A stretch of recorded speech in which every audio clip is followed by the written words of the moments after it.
Na dawo gare ka Hamza, kamar yadda na yi maka tambaya cewa matasa suna kasancewa 'yan amshin shatan tsofaffi ko dattijai, kasancewa su suke ɗaukar nauyinsu su shiga majalisu ko takarar gwamna ko wani abu, sai abin da suka ce shi suke bi. To ba ka ganin cewa wannan yana da alaƙa da yadda matasa ba za su iya kawo wani ci gaba da ake tunani ba? Tabbas Malam Nuruddin, wannan ma zan iya ce yana ɗaya daga cikin manyan dalilai da yasa har yanzu muke da karancin ci gaba. Because abu ne wanda an yi shi ne kaman based on that concession, wato wanda shiri ne aka shirya akan cewa gashi lalle abin da na faɗa shi zaka bi saboda kai ne uban gidana misali.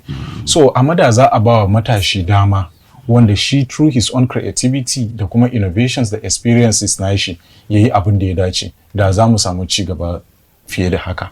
To amma yanzu menene, har yanzu you are answerable to na sama da kai, ko ba haka bane? Yanzu let's say kaman House of Representative ne haka, kai kana working under your own constituency.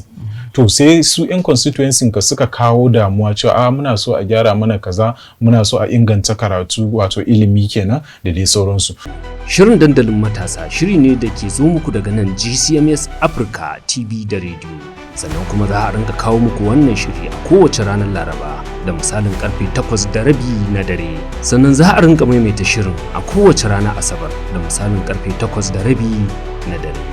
Dandalin matasa shiri ne kasaitacce, ingantacce, nagartacce. Kada ka bari a barka a baya wajen kallon wannan shiri.